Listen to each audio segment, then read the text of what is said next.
ایک باغ میں بہت سے جانور رہتے تھے، ہر طرف رنگ برنگے پھول کھلے تھے، مزیدار میٹھے رس بھرے پھلوں سے یہ باغ لدا ہوا تھا۔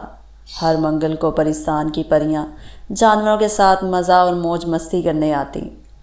خوشی سے جب پرندے چہچہاتے تو انہیں بہت اچھا لگتا۔ پریوں میں ایک پری نیلم پری تھی جس کے پر 7 رنگ کے تھے۔ اس پری کی خاصیت یہ تھی کہ یہ فضاؤں میں جب اڑتی تو اس کے 7 رنگوں کا عکس آسمان پر جاتا، جو دیکھنے میں بہت پیارا لگتا۔ آج بھی منگل کا دن تھا۔ صبح سے ہی باغ میں میلہ لگا تھا۔ سب تیار ہو کر پریوں کا انتظار کر رہے تھے کہ اچانک بارش برسنے لگی۔ دیکھتے ہی دیکھتے تالاب سا بن گیا۔ میلے کے لیے کی گئی سجاوٹ سب بارش کی نظر ہو گئی۔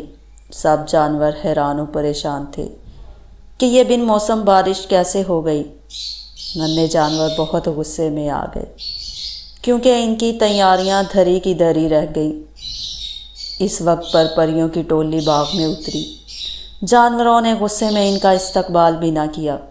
پریاں حیران ہو گئی کہ آخر آج کیا ماجرا ہے جو ان کے شایان شان کسی نے بھی ان کا استقبال نہ کیا۔ ان کی ملکہ نے بھی لومڑی سے پوچھا کہ یہاں سب غصے میں کیوں ہیں۔ لومڑی نے افسردہ ہو کر بارش کی وجہ سے میلہ خراب ہونے کی تمام ردات سنا دی۔ یہ سن کر ملکہ مسکرائی اور کہا، دوستو، بارش ایک نعمت ہے۔ اس بارش کی وجہ سے ہمیں کتنا فائدہ ہوتا ہے۔ ہر طرف ہریالی ہی ہریالی ہو جاتی ہے، نئے پھل اگتے ہیں، باغ کی خوبصورتی میں اضافہ ہو گیا ہے۔ سارے جانور بڑے غور سے ملکہ کی باتیں سن رہے تھے۔ یہ سب سن کر سفید خرگوش ایک دم بولا، وہ تو ٹھیک ہے، مگر اب ہم نیلم پری کے 7 رنگ کیسے دیکھیں گے؟ سورج تو نکلا نہیں۔ اس کی بات سن کر پریاں ہنسنے لگیں۔ ملکہ نے کہا، ہم بھلا اپنے دوستوں کو افسردہ کیسے دیکھ سکتے ہیں؟ ملکہ نے نیلم پری کو بلایا تو نیلم پری فوراً حاضر ہو گئی اور اس نے آتے ہی کہا، چلو سب خوش ہو جاؤ، میں اپنے 7 رنگوں کا مظاہرہ کرنے لگی ہوں۔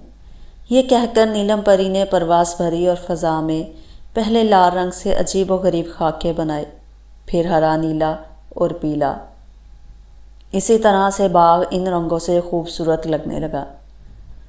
سب جانور خوشی سے تالیاں بجانے لگے، بادل چھٹے اور سورج نمودار ہوا۔ یہ رنگ آسمان سے اترے ہوئے محسوس ہونے لگے۔